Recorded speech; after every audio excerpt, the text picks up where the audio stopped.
العالمین والصلاة والسلام علی محمد الامین اعوذ باللہ من الشیطان الرجیم بسم اللہ الرحمن الرحیم۔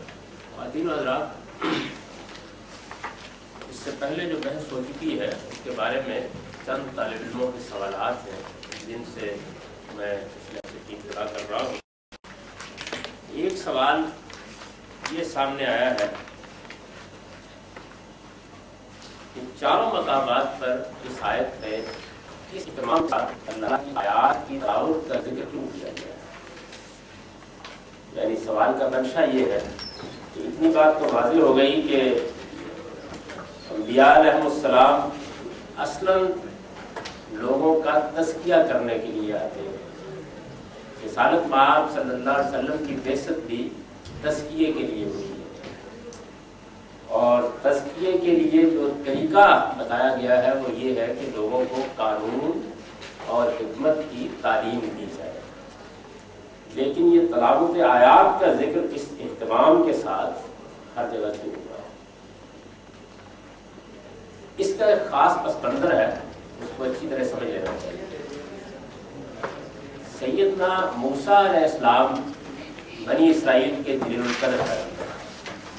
قرآن مجید میں یہ بیان ہوا ہے کہ رسول اللہ صلی اللہ علیہ وسلم کی بعثت میں غیر معمولی مماثلت ہے سیدنا موسیٰ علیہ السلام کے ساتھ، اور جو تورات میں خود رسالت مآب صلی اللہ علیہ وسلم کے بارے میں پیشین گوئی ہے اس کے الفاظ بھی یہ ہے کہ میری مانند ایک پیغمبر مبعوث کرے گا۔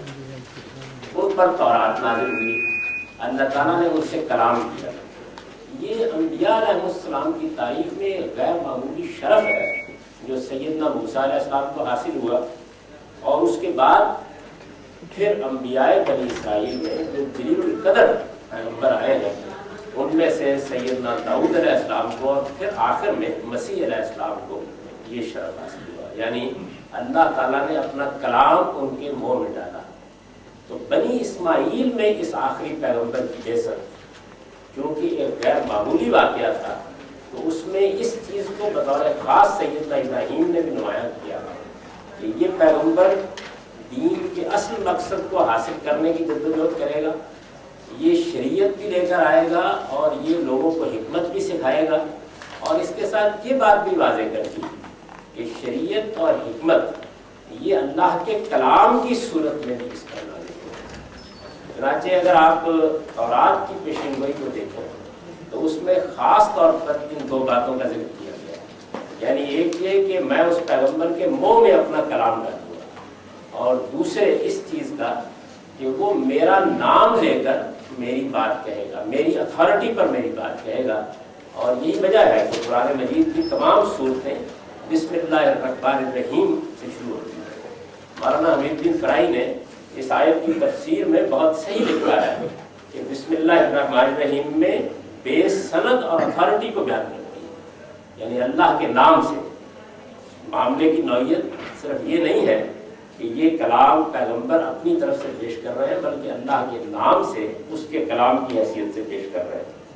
اس میں جو تورات کی پیشین گوئی ہے ایک نظر اس کے اوپر ڈال دیجیے، اس سے اندازہ ہو جائے گا کہ یہ کیا بات ہے جس کو خاص طور پر قرآن مجید بیان کرتا ہے۔ سیدنا موسیٰ علیہ السلام کے الفاظ یہ ہیں کہ اللہ تعالیٰ نے ان سے مخاطب ہو کر یہ کہا، میں ان کے لیے انہی کے بھائیوں میں سے تیری مانند ایک نبی برپا کروں گا۔ اس سے اوپر یہی بات دہرائی ہے، خداوند تیرا خدا تیرے لیے تیرے ہی درمیان سے یعنی تیرے ہی بھائیوں میں سے میری مانند ایک نبی برپا کرے گا۔ بنی اسماعیل میں آنا تھا تو اس لیے تیرے ہی بھائیوں میں سے بنی اسرائیل کو مخاطب کر کے کہا ہے، ایک نبی برپا کروں گا اور اپنا کلام اس میں ڈال، اور میں جو سے ہوں وہی اسے کہے گا، اور جو کوئی میری ان باتوں کو جن کو میرا نام لے کر کہے گا نہ سنے گا تو میں ان کا حساب اس سے لوں گا۔ یہ تورات کی پیشین گوئی ہے رسالت مآب صلی اللہ علیہ وسلم کے بارے میں۔ اس پیشین گوئی میں خاص طور پر ان دونوں باتوں کو نمایاں کیا ہے۔ تو گویا سیدنا ابراہیم علیہ السلام نے جب آپ کے لیے دعا کی تو اس میں یہ سب باتیں انہوں نے جمع کر دی، یعنی ایک یہ کہ وہ پیغمبر اللہ کا کلام لے کر آئے گا، نبوت کے لیے وحی تو ناگزیر ہے، لیکن یہ ضروری نہیں کہ خدا کا اپنا کلام پیغمبر کے منہ میں ڈالا جائے۔ بنی اسرائیل کے بہت سے انبیاء ہیں جن پر اللہ تعالیٰ کی وحی نازل ہوئی، انہوں نے اللہ کے پیغمبر کی حیثیت سے لوگوں کی نصیحت کی، ان کی ہدایت کے لیے جدوجہد کی، لیکن ان پر اللہ کا کلام نازل نہیں ہوا۔ تو اللہ کا کلام گویا آپ کے منہ سے نکلے گا، آپ کی زبان حیض ترجمان پر جاری ہوگا، ایک یہ پہلو، اور دوسرا وہی۔ تو اس کو قرآن مجید خاص طور پر اس لیے نمایاں کرتا ہے۔ ایک تو یہ چیز ہوگی۔ دوسری چیز جو سامنے آئی وہ یہ تھی کہ یہ بات ایک حد تک واضح ہو گئی کہ قرآن مجید نے تورات اور انجیل دونوں کو اس طرح سے بیان کیا ہے کہ گویا ایک نفع و نشر مرتب کسی کیفیت پیدا ہو گئی ہے، یعنی ایک قانون ہے دوسرے حکمت۔ اور جتنی آیات پچھلے لیکچر میں سامنے آ گئی تھی اس میں بھی یہ چیز بہت اچھی طرح واضح ہو جاتی ہے۔ لیکن جو سوال سامنے آیا وہ یہ تھا کہ اس کی نوعیت کیا ایسی ہی نمایاں ہے، یعنی تورات اور انجیل میں؟ تو میں اس کے دو مقامات آپ کے سامنے رکھتا ہوں۔ پوری تورات کا یہی معاملہ ہے۔ تورات کے بارے میں چند باتیں میں پہلے عرض کر دوں۔ ہمارے پاس جو اس وقت مجموعہ ہے وہ بائبل کے نام سے ہم کو ملتا ہے۔ یہ بائبل ساری کی ساری محض تورات نہیں ہے، یعنی اس کی نوعیت یہ ہے کہ اس میں قدیم انبیاء کے صحائف بھی ہیں، اس میں تورات بھی ہے، اس میں بنی اسرائیل کی تاریخ بھی ہے، پھر اس کے بعد اس میں زبور بھی ہے، اور آخر میں اس میں سیدنا مسیح علیہ السلام کی انجیل جس طریقے سے روایت ہوئی ہے وہ بھی موجود ہے۔ اور پھر وہیں یہ ختم نہیں ہو جاتی، بلکہ اس کے بعد سیدنا مسیح علیہ السلام کے حواریوں نے اور پھر سیدنا مسیح علیہ السلام کا پیغام لے کر جو لوگ رومی عیسائیت کی تبلیغ کے لیے نکلے ان کے خطوط بھی ہیں۔ ایک بڑا لمبا باب ان سے متعلق ہے، رسولوں کے اعمال کے نام سے ایک بڑا لمبا باب ہے، اور اس کا خاتمہ یوحنا عارف کے اس مکاشفے پر ہوتا ہے جو خود مذہبی یا الہامی لٹریچر میں ایک بڑی غیر معمولی چیز ہے۔ اس کی وجہ یہ ہے کہ جتنی تفصیل کے ساتھ اس میں رسالت میں آپ صلی اللہ علیہ وسلم کی بعثت اور پھر اس کے بعد 1000 سال بعد اور پھر یاجوج و ماجوج کے خروج کے واقعات بیان ہوئے ہیں، وہ کسی دوسری جگہ اس تفصیل سے بیان نہیں ہوئی۔ تو یہ سب چیزیں بائبل کے اس مجموعے میں ہیں۔ بائبل کے اس مجموعے میں عام طور پر ہمارے علماء یہ کہتے ہیں کہ پہلی 5 کتابیں تورات، یعنی جو ہمارے پاس اس وقت مجموعہ ہے اس میں پیدائش، خروج، اخبار، گنتی اور استثناء، ان 5 کتابوں کے بارے میں عام طور پر کہا جاتا ہے کہ یہ تورات ہے۔ میرے اپنا جو کچھ نقطہ نظر تحقیق کے بعد ہے وہ میں اشارہ عرض کر دیتا ہوں۔ میرا اپنا خیال یہ ہے، اور اس پر کبھی اللہ نے توفیق دی تو میں کام بھی کروں گا، کہ جس طریقے سے قرآن نازل ہوا ہے بالکل اسی طرح سے تورات نازل ہوئی، یعنی یہ خیال صحیح نہیں ہے، جیسے کہ خود استاد امام نے بھی جگہ جگہ اس کو بیان کیا ہے، یہ خیال صحیح نہیں ہے کہ تورات ایک کتاب کی شکل میں پہلی مرتبہ دے دی گئی۔ چنانچہ یہ جتنی بھی کتابیں پہلے ہیں ان میں تورات ترتیب نزول سے ہے، یعنی جیسے جیسے احکام نازل ہوئے ہیں اسی طرح انہوں نے اس کا پورا ریکارڈ رکھنا شروع کر دیا۔ یہ بالکل ایسے ہے کہ جیسے قرآن مجید اگر مرتب نہ کیا جاتا، یعنی رسالت میں آپ صلی اللہ علیہ وسلم مکے ہی میں دنیا سے رخصت ہو جاتے، تو اگر قرآن مجید مرتب نہ کیا جاتا تو ہمارے پاس اسی طرح کی روایت کی صورت میں ہوتا ہے، جس میں بیان کیا جاتا ہے کہ فلاں وقت میں فلاں موقع پر یہ سورہ پڑھی گئی، فلاں وقت پر یہ سورہ پڑھی گئی، اسی روایت کی صورت میں ہوتا ہے۔ تو وہ پہلے اس طرح ساری عیسائی، اس کے بعد پھر سیدنا موسیٰ علیہ السلام کو جب اقتدار حاصل ہو گیا، ایک منظم ریاست قائم ہو گئی، ان کی حکومت پوری طرح محکم ہو گئی، تو تب تورات کو اللہ تعالیٰ نے خود اسی طرح مرتب کیا جس طریقے سے قرآن مجید کو مرتب کیا۔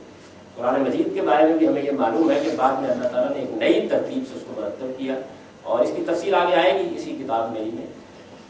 حضور صلی اللہ علیہ وسلم کو آخری مرتبہ آخری رمضان میں 2 مرتبہ جبریل نے اس نئی ترتیب کے ساتھ پڑھ کر سنایا۔ اس نئی ترتیب میں کیا چیزیں ملحوظ رکھی گئی اس کو خود قرآن نے بھی بیان کیا، سورہ قیامہ میں بیان کیا ہے اور اسی طرح سورہ اعلیٰ میں بیان کیا ہے، یعنی یہ بتایا ہے کہ اس قرآن کی 2 قرأتیں ہوگی، ایک پہلے جو ہو رہی ہے اور ایک پھر ایک نئی ترتیب کے ساتھ کی جائے گی، اور اس نئی ترتیب میں بالکل اس کو اس طرح جمع کر دیا جائے گا جیسے کہ قیامت تک یہ جمع رہے گا۔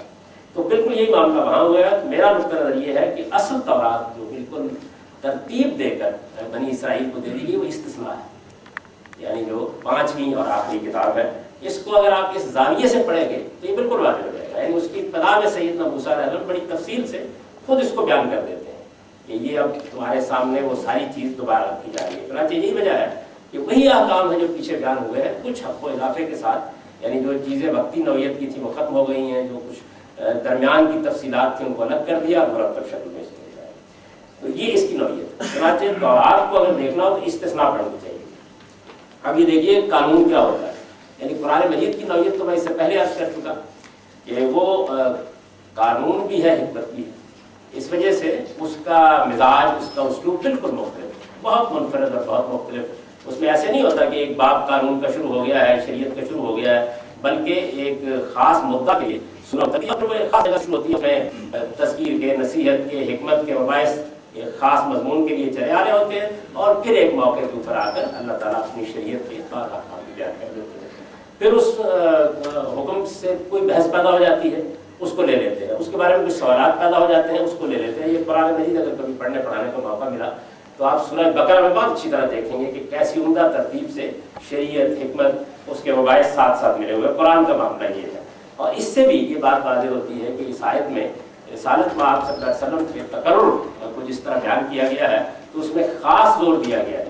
یعنی وہ اللہ کی آیات پڑھ کر سنائیں گے اور لوگوں کا تزکیہ کریں گے. یہ اصل کام ہو گیا. یعنی خدا کے پیغمبر آئے، اللہ نے اپنا کلام ان کے منہ میں ڈالا، انہوں نے اللہ کی آیات پڑھ کر سنائی. مقصد کیا ہے؟ یعنی تزکیہ. اصل دین وہی ہے کہ لوگوں کے نفوس کا تزکیہ کیا جائے. اور یہ تزکیہ کیسے کریں گے؟ بات تو حضور صلی اللہ علیہ وسلم کے بارے میں جان ہوگی. تورات میں نے عرض کیا تھا کہ وہ سر تسر قانون ہے، اور یہ جو میں آپ کے سامنے حصہ پڑھ رہا ہوں یعنی پوری کی پوری ایسے ہی، وہ خاص فرق نہیں ہے. مثال کے طور پر دیکھیے، تم خداوند اپنے خدا کے فرزند ہو، تم مردوں کے سبب سے اپنے آپ کو زخمی نہ کرنا اور نہ اپنے ابرو کے بال مڈوانا، کیونکہ تم خداوند اپنے خدا کی مقدس قوم ہو، اور خداوند نے تم کو روئے زمین کی اور سب قوموں میں سے چن لیا تاکہ تم اس کی خاص قوم ٹھہرو. تم کسی گنونی چیز کو مت کھانا. جن چوپایوں کو تم کھا سکتے ہو وہ یہ ہے، یعنی گائے، بیل اور بھیڑ اور بکری اور ہرن اور چکارا اور چھوٹا ہرن اور بزے کوہی اور سابر اور نیل اور گائے اور جنگلی بھیڑ. اور چوپایوں میں سے جس جس کے پاؤں الگ اور چرے ہوئے ہوں اور وہ جگالی بھی کرتا ہو تم اسے کھا سکتے ہو. لیکن ان میں سے جو جگالی کرتے ہیں یا ان کے پاؤں چرے ہوئے ہیں تم ان کو یعنی اونٹ اور خرگوش اور صافان کو نہ کھانا، کیونکہ یہ جگالی کرتے ہیں لیکن ان کے پاؤں چرے ہوئے نہیں ہیں، سو یہ تمہارے لیے ناپاک ہے. اور سور تمہارے لیے اس سبب سے ناپاک ہے کہ اس کے پاؤں تو چرے ہوئے ہیں پر وہ جگالی نہیں کرتا. تم نہ تو ان کا گوشت کھانا اور نہ ان کی مردے کو ہاتھ لگانا. آبی جانوروں میں سے تم انہی کو کھانا جن کے پر اور چھلکے ہوں، لیکن جس کے پر اور چھلکے نہ ہوں تم اسے مت کھانا، وہ تمہارے لیے ناپاک ہے. اب مثال کے طور پر یہ ایک بات ہے. اس کے بعد اب دیکھیے، 3 برس کے بعد تیسرے برس کے مال کی ساری دہ یکی نکال کر اسے اس کے پھاٹکوں کے اندر اکٹھا کرنا. یہ زکوٰۃ ہے. دہ یکی کا مطلب عشر، یعنی 1/10 وہی مقدار جو ہمارے یہاں ہے ان کے یہاں بھی تھی. تب لاوی جس کا تیرے ساتھ کوئی حصہ یا میراث نہیں ہے، پردیسی اور یتیم اور بیوہ عورتیں جو تیرے پھاٹکوں کے اندر آئیں اور کھا کر سیر ہوں، تاکہ خداوند تیرا خدا تیرے سب کاموں میں جن کو تو ہاتھ لگائے تجھ کو برکت بخشے. بالکل یہی اس میں بیان ہوتے ہیں. خون ہوگا تو اس میں کیا کیا جائے گا؟ اگر کسی موقع کے اوپر لوگ شریعت کی خلاف ورزی کر کے بھاگ کھڑے ہوں تو ان کے ساتھ کیا معاملہ ہوگا؟ اس کے لیے نظم و نسق کیسے قائم کیا جائے گا؟ پوری کی پوری اسی اسلوب میں آپ پڑھتے چلے جائیے. اور یہ ایسے ہی ہے. مذبح بنانے کا طریقہ بتایا گیا ہے. اسی طرح سے اگر تیرے درمیان تیری بستیوں میں جن کو خداوند تیرا خدا تجھ کو دے، کہیں کوئی مرد یا عورت ملے جس نے خداوند تیرے خدا کے حضور یہ بدکاری کی ہو کہ اس کے عہد کو توڑا ہو اور جا کر اور معبودوں کی یا سورج اور چاند یا اجرام فلکی میں سے کسی کی جس کا حکم میں نے تجھ کو نہیں دیا پرستش کی ہو، اور یہ بات تجھ کو بتائی جائے اور تیرے سننے میں آئے تو جافشانی سے تحقیقات کرنا. اور اگر یہ ٹھیک ہو اور قطعی طور پر ثابت ہو جائے کہ اسرائیل میں ایسا مکروہ کام ہوا تو تو اس مرد یا عورت کو جس نے یہ برا کام کیا باہر اپنے پھاٹکوں پر نکال لے جانا اور ان کو ایسا سنسار کرنا کہ وہ مر جائے.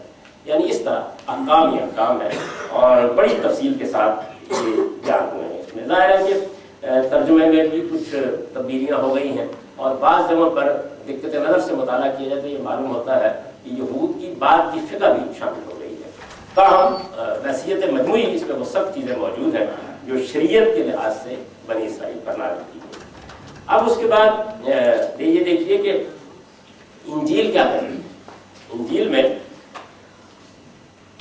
سیدنا مسیح علیہ السلام کے بعد ابتدا ہی میں واضح کر دیتے ہیں کہ میں کوئی نئی کتاب لے کر نہیں آیا. ابتدا ہی واضح کرتے وہ کہتے ہیں کہ میں تورات کو پورا کرنے آیا ہوں، اس کو منسوخ کرنے نہیں آیا.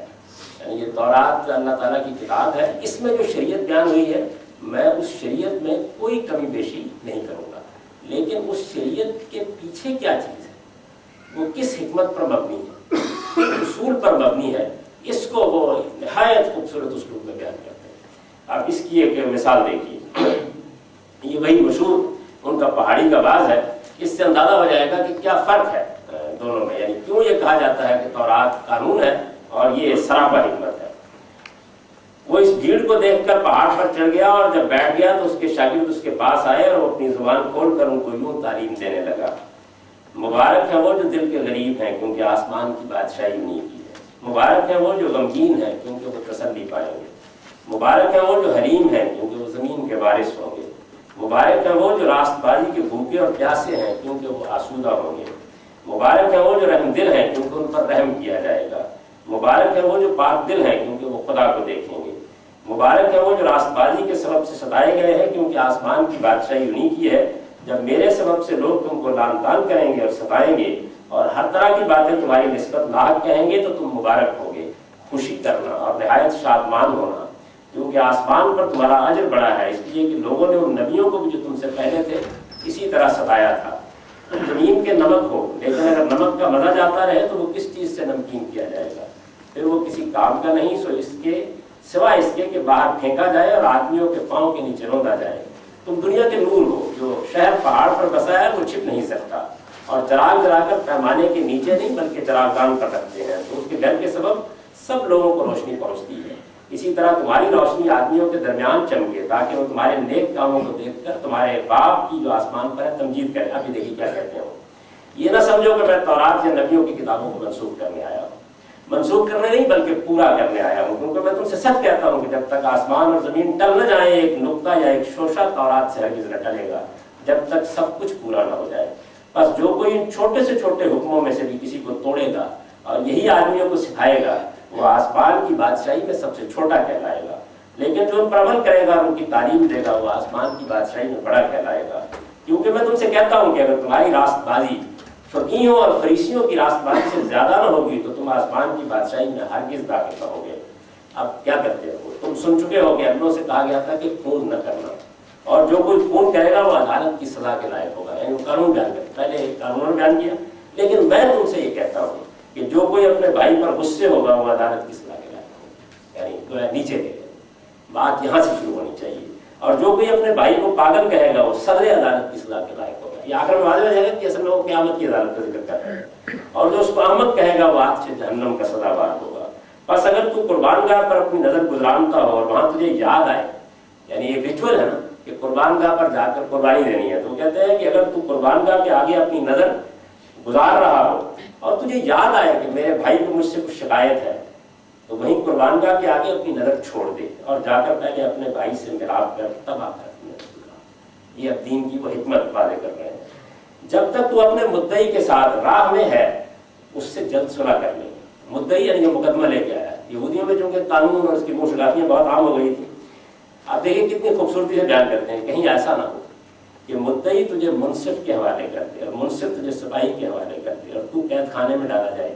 میں تجھ سے سچ کہتا ہوں کہ جب تک تو کوڑی کوڑی ادا نہ کرے گا اس قید خانے سے ہرگز نہ چھوٹے گا۔ قیامت کی تمثیل انہوں نے بیان کی۔ تم سن چکے ہو کہ کہا گیا تھا کہ زنا نہ کرنا، لیکن میں تم سے یہ کہتا ہوں کہ جس کسی نے بری خواہش سے کسی عورت پر نگاہ کی وہ اپنے دل میں اس کے ساتھ بدکاری کر چکا۔ بس اگر تیری داہنی آنکھ تجھے ٹھوکر کھلائے تو اسے نکال کر اپنے پاس سے پھینک دے، کیونکہ تیرے لیے یہی بہتر ہے کہ تیرے اعضاء میں سے ایک جاتا رہے اور تیرا سارا بدن جہنم میں نہ ڈالا جائے، اور اگر تیرا داہنا ہاتھ تجھے ٹھوکر کھلائے تو اس کو کاٹ کر اپنے پاس سے پھینک دے، کیونکہ تیرے لیے یہی بہتر ہے کہ تیرے اعضاء میں سے ایک جاتا رہے اور تیرا سارا بدن جہنم میں نہ جائے۔ یہ بھی کہا گیا تھا کہ جو کوئی اپنی بیوی کو چھوڑے اسے طلاق نامہ لکھ دے، اور آپ میں ہے نا کہ آپ بیوی سے نکاح بھی کر سکتے ہیں، طلاق بھی دے سکتے ہیں، تو پہلے وہ قانون کا ریفر کرتے ہیں۔ لیکن میں تم سے کہتا ہوں کہ جو کوئی اپنی بیوی کو حرام کاری کے سوا کسی اور سبب سے چھوڑ دے وہ اس سے بدکاری کراتا ہے، جو کوئی اس چھوڑی ہوئی سے بیاہ کرے وہ اس سے بدکاری کرتا ہے۔ یہ گویا وہ طلاق کو کنڈم کر رہے ہیں، بہت عام ہو گئی تھی، اس سے مسیحیوں نے یہ قانون بدقسمتی سے کر لیا کہ طلاق دینا ممنوع ہے، حالانکہ حکمت کی طرف۔ پھر تم سن چکے ہو کہ اگلوں سے کہا گیا تھا کہ جھوٹی قسم نہ کھانا بلکہ اپنی قسمیں خداوت کے لیے پوری کرنا، یہ تورات کے قانون کو پھر انہوں نے ریفر کیا۔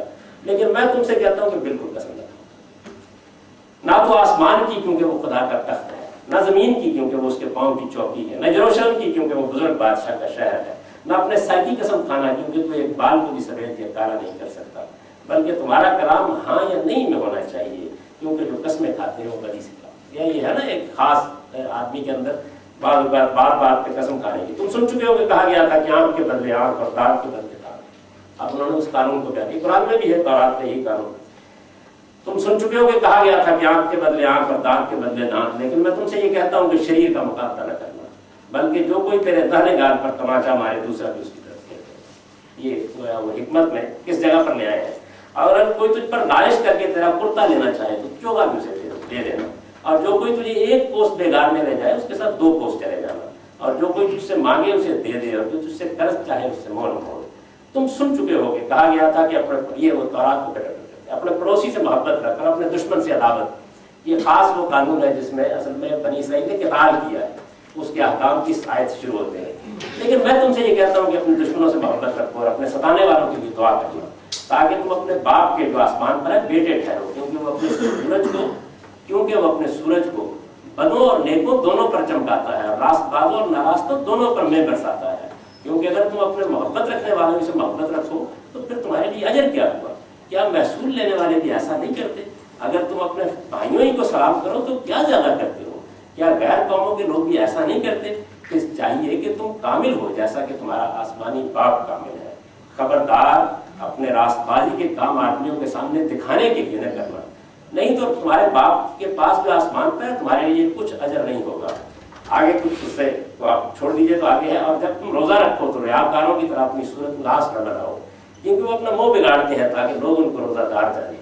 میں تم سے سچ کہتا ہوں کہ وہ اپنا اجر پا چکے، بلکہ جب تو روزہ رکھے تو اپنے سر میں تیل ڈال اور منہ دھو، تاکہ آدمی نہیں بلکہ تیرا باپ جو پوشیدگی میں ہے تجھے روزہ دار جانے۔ اس صورت میں تیرا باپ جو پوشیدگی میں ہے دیکھتا ہے وہ تجھے بدلہ دے گا۔ اپنے واسطے زمین پر مال جمع نہ کرو جہاں کیڑا اور زنگ خراب کرتا ہے، جہاں چور نقب لگاتے اور چراتے ہیں، بلکہ اپنے آسمان پر مال جمع کرو جہاں نہ کیڑا خراب کرتا ہے، نہ زنگ لگتا ہے، نہ چور نقب لگاتے اور چراتے ہیں۔ کیونکہ جہاں تیرا مال ہے وہیں تیرا دل بھی رہے گا۔ بدن کا چراغ آنکھ ہے، بس اگر تیری آنکھ درست ہو تیرا سارا بدن روشن ہوگا، اگر تیری آنکھ خراب ہو تیرا سارا بدن تاریک ہوگا۔ یہ بہت مفصل، یعنی کوئی جواب نہیں ہے اس کلام کا۔ آپ اس کو دیکھیے، اس کو پہاڑی کی آواز کی وہی ہے، سرمن آف دی ماؤنٹ۔ کوئی آدمی 2 مالکوں کی خدمت نہیں کر سکتا، کیونکہ یا تو ایک سے عداوت رکھے گا اور دوسرے سے محبت، ایک سے ملا رہے گا اور دوسرے کو ناچیز جائے گا۔ تم خدا اور دولت دونوں کی خدمت نہیں کر سکتے۔ اس لیے میں تم سے کہتا ہوں کہ اپنی جان کی فکر نہ کرنا کہ ہم کیا کھائیں گے اور کیا پیئیں گے، اور نہ اپنے بدن کی کہ کیا پہنیں گے۔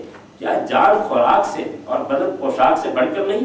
ہوا کے پرندوں کو دیکھو کہ نہ بوتے ہیں، نہ کاٹتے ہیں، نہ کوٹھیوں میں جمع کرتے ہیں، تو بھی تمہارا آسمانی باپ ان کو کھلاتا ہے۔ کیا تم ان سے زیادہ قدر نہیں رکھتے؟ تم میں ایسا کون ہے جو فکر کر کے اپنی عمر میں 1 گھڑی بھی بڑھا سکے؟ اور پوشاک کے لیے کیوں فکر کرتے ہو؟ جنگلی سوسن کے درختوں کو غور سے دیکھو کہ وہ کس طرح بڑھتے ہیں۔ دنیا طلبی کی جو دوڑ اس وقت یہود میں تھی، اس میں ایک چیز کو وہ لے رہے ہیں۔ عیب جوئی نہ کرو، دیکھیے کچھ اور آگے ہے، عیب جوئی نہ کرو کہ تمہاری بھی عیب جوئی نہ کی جائے، کیونکہ جس طرح تم عیب جوئی کرتے ہو اسی طرح تمہاری بھی عیب جوئی کی جائے گی۔ جس پیمانے سے تم ناپتے ہو اسی سے ایک دن تمہارے واسطے بھی ناپا جائے گا۔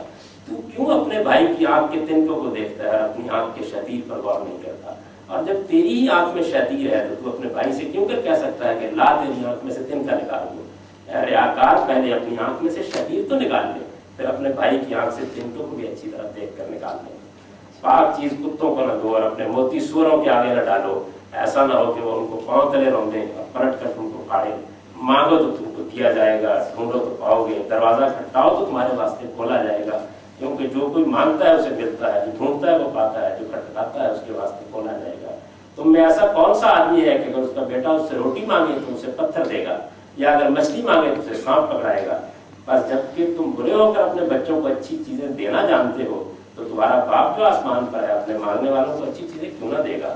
بس جو کچھ تم چاہتے ہو کہ لوگ تمہارے ساتھ کریں وہی تم بھی ان کے ساتھ کرو، کیونکہ تورات اور نبیوں کی تعلیم دی ہے۔ یہ میں نے چند اقتباسات آپ کو سنائے، اس سے اندازہ ہو سکتا ہے کہ انجیل اور تورات میں کیا فرق ہے، اور کس وجہ سے قرآن مجید یہ کہتا ہے کہ ایک سراسر قانون ہے اور دوسری سراسر حکمت۔ یہ کچھ حصے آپ ساری انجیل پڑھیں تو اس میں جو واقعات ہیں، کیونکہ انجیل ہمارے پاس مطلب صورت میں نہیں ہے، یعنی تورات تو سیدنا موسیٰ علیہ السلام نے مرتب کر دی تھی، انجیل اپنی نزولی ترتیب سے روایت کی شکل میں موجود ہے، تو اس وجہ سے اس میں تاریخ بھی شامل ہو گئی ہے، واقعات بھی شامل ہو گئے ہیں، لیکن جہاں جہاں کلام ہے اس کی شان یہ ہے اور یہ اس کا اسلوب ہے۔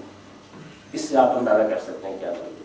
تیسرا سوال جو اس باب میں سامنے آیا ہے وہ یہ ہے کہ تزکیے کی مزید وضاحت کر دیجیے۔ تزکیے کے بارے میں یہ سمجھ لیجیے کہ یہ جو ہمارے یہاں زکوٰۃ کا لفظ بولا جاتا ہے یہ بھی اسی سے بنا ہوا ہے۔ یہ عربی زبان میں اپنے اندر ایک مثبت پہلو رکھتا ہے، ایک منفی پہلو رکھتا ہے، یعنی کسی چیز کو جب آلائشوں سے پاک کیا جاتا ہے، صاف کیا جاتا ہے، اس کے لیے متبادل لفظ بولتا ہے قرآن مجید میں، وہ بیان کرنا چاہتا ہے کہ سارے احکام کا منشا تزکیہ ہے۔ تو مثال کے طور پر دیکھیے نا کہ وضو کے احکام قرآن میں جہاں ہیں تو وہاں اس کا متبادل لفظ استعمال کر کے معنی بیان کرتا ہے، وَيُطَهِّرُ يُرِيدُ اللَّهُ أَن يُطَهِّرَكُمْ، اللہ چاہتا ہے کہ وہ تمہاری تطہیر کر دے، تمہیں پاک کر دے۔ اچھا، پیوریفائی کرنا، یعنی ایک پہلو اس کا یہ ہے۔ اسی طرح سے نبی صلی اللہ علیہ وسلم کے ازواج کے بارے میں جہاں کہا گیا ہے تو خاص طور پر کہا ہے کہ اللہ چاہتا ہے کہ ہر طرح کی غراضت سے پاک کر کے یطہرکم تطہیرا، وہاں بھی وہ ہے اس کے معنی کا دوسرا لفظ استعمال کر لیا ہے۔ تو ایک اس کا پہلو یہ ہے۔ دوسرا پہلو اس کا ہے نشو و نما دینے، یعنی جب ظاہر ہے کہ ہم کسی چیز کو آلائشوں سے پاک کرتے ہیں تو وہ ایک منفی عمل کرتے ہیں، پھر ایک مثبت عمل یہ کرتے ہیں کہ اس کو اس کے مقاصد کے لیے نشو و نما دیتے ہیں۔ تزکیے میں یہ دونوں چیزیں ہوتی ہیں، پاک کرنا، تزکیہ کرنا، نشو و نما دینا، یہ دونوں چیزیں اس میں ہیں۔ تو انبیاء علیہ السلام جس مقصد کے لیے آتے ہیں وہ ہے تزکیہ، انفرادی اور اجتماعی زندگی کو پاک کرنا۔ نہ وہ کوئی نظام دینے کے لیے آتے ہیں، نہ دنیا میں کوئی حکومت قائم کرنا ان کا اصل مقصود ہوتا ہے، وہ اصل میں انفرادی اور اجتماعی زندگی کو پاک کرنا چاہتے ہیں۔ قرآن مجید یہ بیان کرتا ہے کہ خدا اپنی جنت کے لیے لوگوں کا اس دنیا میں انتخاب کر رہا ہے، اور یہ انتخاب کس اصول پر ہو رہا ہے؟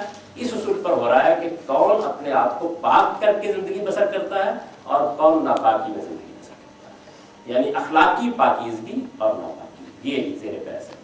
چنانچہ دین کے بارے میں ہم آگے بحث کریں گے تو اس میں بھی گویا معیار کی حیثیت اس چیز کو حاصل ہے کہ ایک تو وہ چیزیں ہوتی ہیں نا کہ جن کے بارے میں یہ بحث نہیں ہوتی کہ یہ دین ہے یا نہیں، مثلا نماز ہے یا قرآن مجید کی تلاوت ہے یا حج ہے یا اس طرح کی چیزیں ہیں۔ اس کے علاوہ کچھ دوسرے احکام ہوتے ہیں، تو ان احکام میں یہ کہ وہ دین ہے، تو جہاں تطہیر ہو رہی ہوگی، صفائی ہو رہی ہوگی، خواہ وہ جسمانی ہو رہی ہو، خواہ اخلاقی ہو رہی ہو، خواہ نفسی ہو رہی ہو، خواہ سماجی ہو رہی ہو، خواہ معیشت میں ہو رہی ہو، تو وہ گویا پاکیزگی پیدا کرنا یہ دین کا مقصد ہے اصلاً۔ اب یہ جو مقصد ہے اس کو قرآن نے جگہ جگہ بیان کیا، جب وہ ایک لفظ میں بیان کرتا ہے جس نے اپنے آپ کو پاک کر لیا وہ فلاح پا گیا، اور یہاں وہ قرآن مجید نے خاص طور پر بیان کیا ہے قسم کے اسلوب میں، وَنَفْسٍ وَمَا سَوَّاهَا فَأَلْهَمَهَا فُجُورَهَا وَتَقْوَاهَا قَدْ أَفْلَحَ مَنْ زَكَّاهَا وَقَدْ خَابَ مَنْ دَسَّاهَا، یعنی وہ فلاح پا گیا جس نے اس نفس کو پاک کر کے رکھا، اور وہ برباد ہوا جس نے اس کو آلودہ کر دیا۔ تو آلودگی کا مطبع یہ گویا ہے وہ بھی، اور کسی چیز کا اس کی جگہ رک جانا، صحیح سمت میں نشو و نما نہ پانا، اس کو بھی یہ بیان کرتا ہے۔ اس کا مدعا یہ ہے۔ ہم اگر ایک لفظ میں بیان کریں تو ہم کہہ سکتے ہیں کہ دین اصل میں انفرادی اور اجتماعی، انسان کے دین کے دونوں پہلو ہیں، ایک اس کی انفرادی زندگی ہے، ایک اس کی اجتماعی زندگی ہے، دونوں کا تزکیہ کرتا ہے، دونوں کو پاک کرتا ہے۔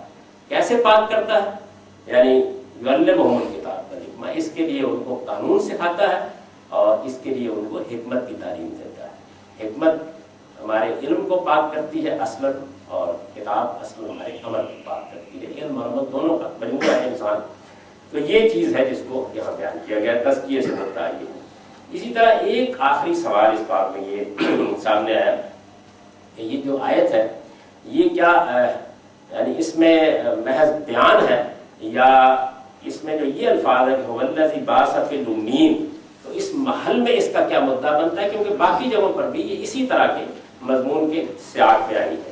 تو اس میں میں ایک چھوٹی سی بات آپ سے عرض کر دوں، اور وہ یہ کہ ہمارے سامنے جب قرآن مجید ہم پڑھتے ہیں تو ظاہر جملہ لکھا ہوا ہوتا ہے، جملہ لکھا ہوا ہوتا ہے تو یہ پھر طے کرنا ہوتا ہے سیاق و سباق کی روشنی میں کہ اس میں اسٹریس کس لفظ پر ہے، یعنی کہاں ہے۔ میں نے اپنے ایک لیکچر میں جو مولانا امین حسن اسماعیل صاحب یاد میں دیا تھا اس میں بھی یہ واضح کیا تھا کہ جملے کے اسٹریس کے نتیجے میں اگر آپ اس کے صحیح متعین نہ کر سکیں، جملہ تو ٹھیک ہے آپ نے پڑھ لیا، تو اس میں زمین آسمان کا فرق واقع ہو جاتا ہے۔ میں نے مثال دی تھی کہ کوئی آدمی یہ جملہ لکھا ہوا پڑھے گا آئی ہیو ٹو بکس، تو ایک جملہ، لیکن اب اس کے ایک ایک لفظ پر آپ زور دیتے چلیے، I have two books, I have two books, I have two books, I have two books, تو آپ دیکھیے کتنے معنی بدل گئے۔ یعنی اس کے نتیجے میں معنی میں بہت فرق واقع ہو گیا. میرے پاس 2 کتابیں ہیں، کسی اور کے پاس نہیں. میرے پاس 2 کتابیں ہیں، میرے پاس 2 کتابیں ہیں، میرے پاس 2 کتابیں ہیں. تو یہ دیکھیے کہ جملے میں فرق واقع ہوتا چلا گیا. آپ نفی کسی اور چیز کی کرتے ہیں جیسے ہی اس میں فرق کر دیتے ہیں. تو یہ میں اشارہ کر رہا ہوں طالب علموں کے لیے. یعنی میرے نزدیک اس میں جو اسٹریس ہے وہ مفعول کی ضمیروں پر ہے. یعنی اللہ تعالیٰ نے امیین میں ایک رسول مبعوث کرایا، وہ ان پر یعنی بنی اسرائیل پر تو تلاوت آیات ہوئی تھی، ان پر اللہ کی آیت تلاوت کرے گا. اور کیونکہ پیشینگوئی وہی ہے کہ تیرے بھائیوں میں سے پیغمبر مبعوث کیا جائے گا، وہ ان کا تزکیہ کرے گا. لیکن اوپر بھی وہی ہے، اللہ لباس فی الامین، امیوں میں ایک رسول بھیجا گیا ہے. وہ انہیں یعنی یہ بطور خاص امتنان کا پہلو ہے کہ بنی اسرائیل کو تو اللہ تعالیٰ نے 2000 سال تک نبوت سے، کتاب سے، حکمت سے، آیات سے نوازا. اب اللہ تعالیٰ نے گویا ان کو معزول کر کے اس منصب سے بنی اسماعیل ابراہیم کی دوسری نسل کی طرف رخ پھیرا ہے. ان میں ایک پیغمبر کی جیسے ہوئی ہے. تو اس میں ہم پر، من ہم پر، یہ اصل اسٹریس ہے اس میں جو بیان ہے. اس کو اچھی طرح ذہن نشین کر لینا چاہیے. یہ تو وہ سوالات تھے جو بعض طالب علموں کی طرف سے پچھلے لیکچر کے بارے میں سامنے آئے. اب اس کے بعد ہم آگے بڑھتے ہیں. جی نہیں بالکل، یہ تو پہلے سے واضح ہو چکا ہے کہ آپ لوگ جب روک لیں گے تو بس بات کریں. کتاب کا مفہوم آپ نے متعین کیا ہے قانون. کیا اس سے یہ مطلب سمجھا جائے کہ قرآن میں جہاں بھی لفظ کتاب آیا ہے وہ وہاں قانون سمجھا جائے؟ نہیں، ایسا نہیں ہے. میں نے یہ بڑی تفصیل سے عرض کیا تھا کہ عربی زبان میں اور اردو میں بھی الفاظ کے 1 2 3 4 معنی ہوتے ہیں. کتاب کا لفظ عربی میں دیپک کے معنی میں بھی استعمال ہوتا ہے، قانون کے معنی میں بھی استعمال ہوتا ہے، خط کے معنی میں بھی استعمال ہوتا ہے. یہ اب سیاق سباق طے کرے گا جیسے کہ دوسری زبانوں میں طے کرتے ہیں کہ کہاں کس معنی میں استعمال ہو. اس میں پھر میں نے یہ جملہ بولا تھا کہ قرآن میں جہاں جہاں حکمت پر عطف ہو کے کتاب آیا وہاں قانونی کے معنی. یعنی یہ نہیں کہ ہر جگہ. اب ذالک الکتاب میں تو اس معنی میں نہیں، دل کا آیات الکتاب میں اس معنی میں نہیں ہے. کتاب کا لفظ عربی زبان میں کتاب جس معنی میں ہم بولتے ہیں اس میں بھی معروف لفظ ہے، قانون کے معنی میں بھی بالکل معروف لفظ ہے. اور کتاب کا لفظ اس طرح کہ میں پہلے عرض کر چکا ہوں کہ یہ خط کے معنی میں. یاد ہے نا حضرت سلیمان نے ملکہ سبا کو خط لکھا، انی القیہ الیہ کتاب کریم، میری طرف ایک بہت ہی معزز خط ڈالا گیا ہے. یعنی یہ اس معنی میں بھی آپ استعمال ہو جاتا ہے. اور قانون میں بھی صرف شریعت کے قانون کے لیے نہیں بلکہ مجرد قانون کے لیے استعمال ہوتا ہے. تو مجرد قانون کے لیے استعمال ہونے کی وجہ سے یہ خدا کا جو قانون تکوینی طور پر چل رہا ہے، جیسے ہم کہتے ہیں نا یہ نیوٹن کا دوسرا قانون ہے، اس معنی میں بھی قرآن میں استعمال ہو رہا ہے. اچھا، اسی طریقے سے نوشتہ خدا بندی جو تقدیر ہے اس کے لیے بھی استعمال ہو رہا ہے. مال حاضر کتاب اعمال نامے کے لیے بھی استعمال ہوا ہے. لا یغادر صغیرۃ و کبیرہ رجسٹر کے لیے بھی استعمال ہوا ہے، جو آپ کسی جگہ ریکارڈ رکھنے کے لیے لے آتے ہیں. تو قرآن مجید میں سب معنی میں استعمال ہوا ہے. اب یہ سیاق سباق مدعا وہ طے کرے گا کہ یہاں کس مفہوم میں استعمال. اور کوئی سوال؟ اسی میں جب کتاب کے لیے قانون کا لفظ استعمال کرتے ہیں تو کچھ اور مترادف الفاظ ہیں جو استعمال ہوتے رہے، ان کے بارے میں آپ کی کیا رائے ہے؟ مثلا اصول، نظام. اصول، نظام یہ قرآنی الفاظ تو ہے نہیں، یعنی یہ تو ہماری اپنی زبان کے الفاظ ہیں. قرآن مجید میں لفظ اصول اگر آیا تو بالکل اس مفہوم میں ہے جو عربی میں اس کا لغوی مطلب ہے، یعنی جڑ کے معنی. یہ جو اصول پرنسپل کے معنی میں ہے یہ اصل میں ہماری اردو زبان کا لفظ ہے. عربی زبان میں اب استعمال کرنے لگ گئے ہیں، لیکن قدیم عربی میں یعنی جو قرآن کی عربی ہے اس میں اصول پرنسپل کے معنی میں استعمال نہیں ہوتا. اچھا، اسی طریقے سے نظام کا لفظ یہ تو ہمارے ہاں موجودہ زمانے میں استعمال ہوا ہے، بلکہ ہمارے دینی لٹریچر کے لیے بھی یہ اس صدی سے پہلے ایک اجنبی لفظ تھا، اسی زمانے میں استعمال. تو یہ قرآن کے الفاظ تو ہے ہی نہیں. ہم نے تو اس وقت اپنا دائرہ یہ مقرر کیا تھا کہ ہم جو بات بھی کریں گے اس کے لیے قرآن مجید کا ماخذ سامنے لے آئیں گے. تو میں نے یہ کہا تھا کہ میں نے ایک پیراگراف لکھا ہے، اس کی بنیاد میں نے اس آیت پر رکھی ہے. یہاں تو اس آیت کو لانے سے مقصود اس کے سوا کچھ نہیں تھا کہ دین اصل میں رسالت مآب صلی اللہ علیہ وسلم کی ذات والا صفات سے ثابت ہوا ہے، بس یہ بیان کر رہا تھا. لیکن یہ قرآن کیسے بیان کرتا ہے، کیونکہ وہ اسی آیت میں 4 جگہ بیان کرتا ہے تو میں نے اس کو نقل کر دیا. اب چونکہ آیت کا ترجمہ اور مفہوم میرے نزدیک مختلف ہے اس سے جو عام طور پر رائے، مجھے یہ لمبی بحث کرنی ہے. ورنہ اصل یہاں یہ آیت اس ساری بحث کو کرنے کے لیے نہیں، یہ اس بحث کو کرنے کے لیے آئے گی دین کا صحیح تصور. اور کوئی سوالات اور بھی ہیں شاید اس وقت موضوع ہے؟ جب آپ